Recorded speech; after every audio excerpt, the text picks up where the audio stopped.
What's going on, guys, and welcome to another Doctor Who review. Today I'm going to be reviewing the 15th Doctor Ncuti Gatwa story, The Robot Revolution. Yes, Doctor Who is back for Season 2 slash Series 15, whatever you want to call it. And yeah, we're back for the next series of this Disney kind of era of the show. I was going into this one, I'm not going to be honest, a little hesitant. I didn't really enjoy Season 1 slash Series 14, and I haven't even got around to doing an episode review. I am actually working on that at the moment. I'm currently working on a script for a ranking of every Season 1 slash Series 14 episode that will hopefully be coming out soon. I just haven't had the motivation to do it, but it will be coming out soon, I promise. But for now, we're of course getting into this new series that's just started. And yeah, it starts with the Robot Revolution. Of course, this whole series was recorded straight after Season 1. So tonally wise, it's going to be pretty similar. So that meant that going into this, I wasn't massively excited, I will be honest, but trying to keep an open mind and see what this is like. So anyway, let's get started with the cast. Ncuti Gatwa as the Doctor, the 15th Doctor.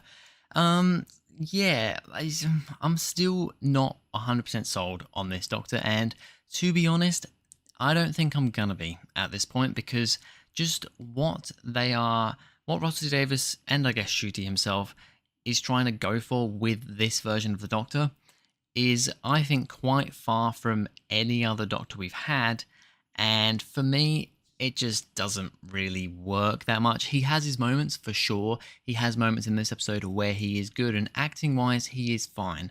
But I just think the direction of this character, this version of the Doctor, isn't for me. He's a bit too kind of, I don't know, he's a bit too modern and somewhat, it feels like he fits in to the modern world more than he should. I mean, the Doctor's always, in my opinion, ever since the first Doctor, all the way, even from the 13th Doctor, Jodie Whittaker, as much as I don't like that era of the show, her Doctor was, in a lot of ways, like previous Doctors in the regard that she doesn't really fit in with human society and with things going on in the world of humans. She doesn't always get the references, the modern day references, and just feels a little bit not with it compared to the humans. It doesn't feel like she belongs there.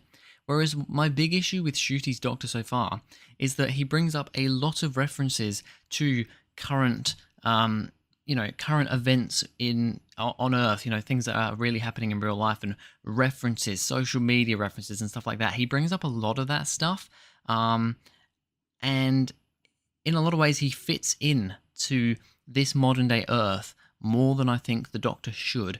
And for me, that isn't the Doctor. For some people, that will work fine, but for me, the Doctor has to feel more alien, more separate from everything.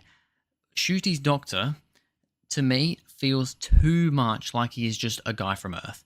That is my big issue with him. Farada Sethu as Belinda Chandra. So, of course, we have our new companion in Belinda starting this season.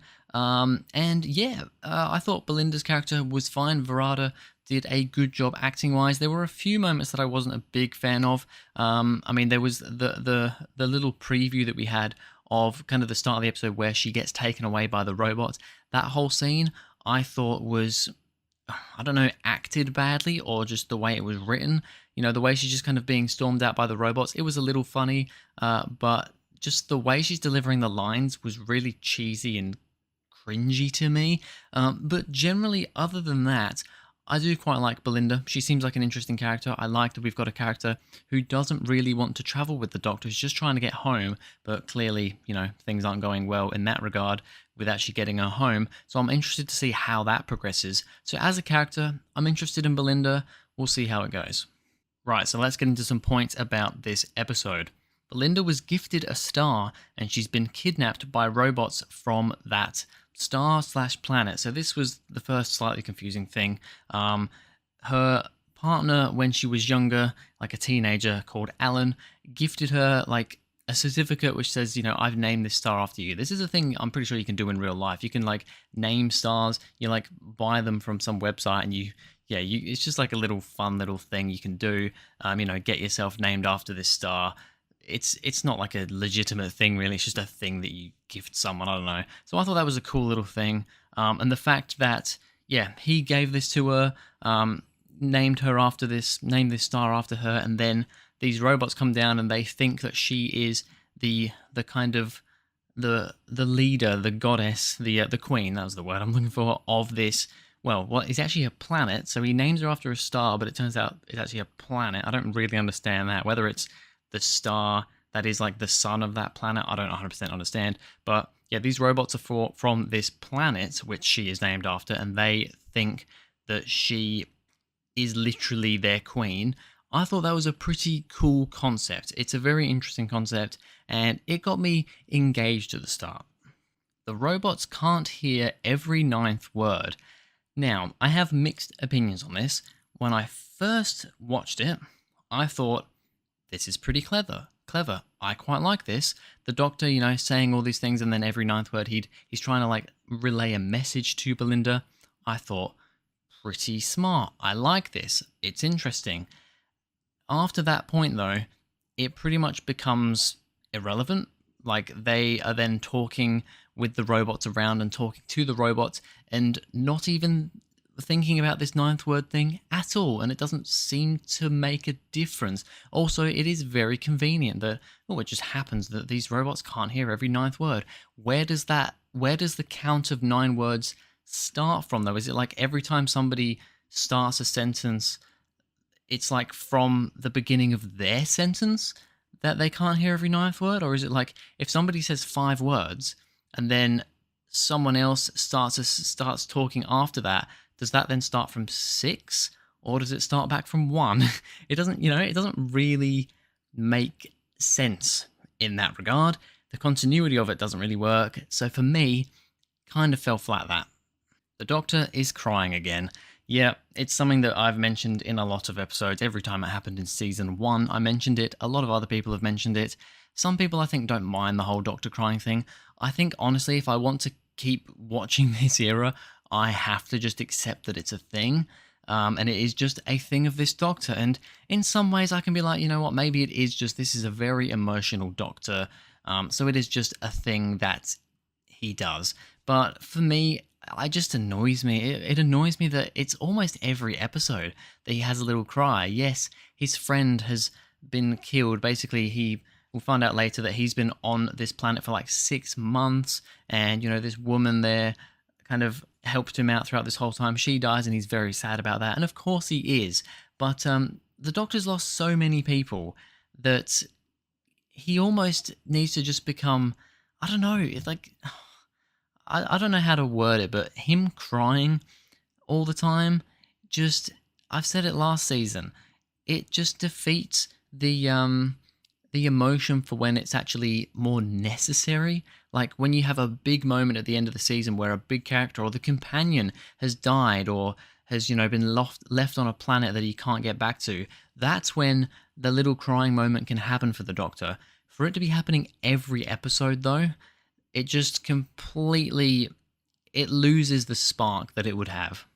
The robots want to turn Belinda part robot and overthrow the humans. So I wrote this note down. I don't think I 100% got it right. I have only seen this episode once so far as I'm doing this review.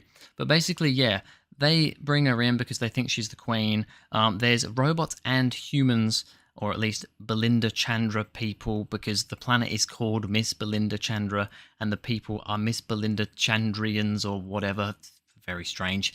But yeah, basically, the robots and the humans, I'm going to just call them humans, used to kind of live together and were happy together, and then all of a sudden, they started having a bit of a war and they weren't happy with each other, and yeah, they weren't living together harmoniously anymore. And now the robots want to get Belinda, turn her, from what I could tell, part robot, and get her to marry this other robot guy called AI, who we'll figure out later. Its name's not actually AI. We'll get to that. And yeah, basically, then the robots will become the dominant thing, and all the humans will go bye-bye, is the gist that I got from this story. It's an interesting concept. It's not the most unique. there's some time slip happening between Earth and this planet. So I thought this was interesting when Belinda is getting rocket ships up to the planet. There's some weird just glitching happening, and we have it with the Doctor in the TARDIS as well, this weird glitching. We find out later, and I mean this is spoilers for later on, which I haven't quite got to yet, but this is a spoiler review, you'd have already kind of noticed that by now. But it turns out that that was actually because the robots were going back in time to, like, while they were taking Belinda up, they kind of went back to Earth to pick up someone else, which we'll get to in a minute, and that created this weird little kind of time glitch thing. I thought that was a fairly interesting little thing. I'm glad that something came of that glitching around, and yeah, that was something I quite liked. The robots took Alan and made him the king of the robots. So yes, that is where the time slip comes in. Basically, when Belinda's getting taken up to the planet on the ship, she says you should be taking Alan instead because he's the one that gave her the star certificate. So that's when they went back. They got Alan, brought him up. It was like 6 months before Belinda got there. They basically turned him into part robot, made him this AI thing, which is actually, it's called Al, not AI. They're reading it wrong. It's literally the Sutek thing all over again. I just thought, I liked the Sutek thing, although anagram doesn't really make sense. I liked the Sutek thing. I thought here it was just a bit lazy and a bit like, how do you not see that that's Al, not AI? Like, what? And yeah, he is now the king of the robots, and he basically wants to get revenge. No, well, I don't even know. Like, it's something like he's like a gamer, isn't he? And they take him up to the planet, and they're like, oh, you can do all this stuff, and you can shoot people, and all of a sudden, Al's just an evil guy. Like, why is he evil all of a sudden? It just feels like it comes out of nowhere. The two certificates from different points in time touching and destroying Alan. So the Doctor mentions that because Belinda's got her certificate with her, and then Alan has the same certificate, but I guess it's a lot older, his version, technically. So it's literally the same one. And the Doctor mentions earlier, if two exactly identical atoms touch each other, then basically there'll be a big boom and things will go wrong. So because they've got these two, these two certificates, Alan wants her to, grab the certificate, and that'll kind of be their wedding initiation thing. But she touches both the identical certificates against each other. That creates this massive, weird time disturbance, boom, explosion thing. And yeah, basically it destroys Alan. Yes, Alan was kind of evil here for whatever reason. However, the fact that he just dies and gets basically turned into miniature atoms of nothing and then gets hoovered up by the little robot vacuum cleaner thing, or the boot shiner thing, whatever it is. And then the Doctor's just like celebrating and laughing. And I thought yes, this is an evil character, but you're literally happy about this guy who's just been evaporated. Like, it just, I don't know, a bit tonally off, I thought, that one. Finally, the TARDIS won't return to May 24th, 2025. So that is the date that Belinda left Earth. She wants to go back to Earth. She doesn't want to travel with the Doctor, but the Doctor tries getting back to that point in time, and the TARDIS does not want to take them back there for whatever reason. So I thought that's a pretty interesting concept of what's going to be playing out throughout this series. Of course, there's also the thing of, Verada's previous character of Mundy Flynn is brought up. The Doctor wants to figure out what's going on there. It almost feels like Clara 2.0, so I'm hesitant to see where this goes. I'm somewhat interested, but at the same time, companions that have a big kind of arc in that regard, I don't love. I just like a companion who's there just to be on there for an adventure. So the fact that there is this thing going on with Belinda, I'm not 100% sold. We'll have to see where that goes. But yeah, basically they can't get back to that date. She wants to get back to that date because she's literally got like a work shift that day, so they can't like go one day after or whatever, I assume, because of that. And yeah, the episode ends with all these things from Earth, like the Eiffel Tower, a London cab, all this weird stuff floating around in space, like Earth has been destroyed. So we'll see where that ends up. But there we go, that is my review for the Robot Revolution. A rating out of 10, it's always difficult for these new series as I'm going through the series, because these ratings do often change once I've seen them a second time. But for now, I'm going to give the Robot Revolution a 5.5 out of 10. I originally had it as a 6, but I've downgraded it a little bit. I've watched some other reviews. Some people seem to quite like the episode. I had a couple of people giving it like an 8.5, 9 out of 10. I don't know what they're thinking, but hey, opinions are opinions. And yeah, other people really didn't like this episode. I didn't love it. I think it was better than Space Babies. That doesn't take a lot. But yeah, 5.5 out of 10. It's not great, in my opinion, but it's not absolutely awful. Maybe on a second viewing, I'll like it more. Maybe I'll like it less. I don't know. But anyway, that's going to be it for this video, guys. Thank you very much for watching. If you enjoyed, please go ahead, like and subscribe, and I'll see you guys in the next video.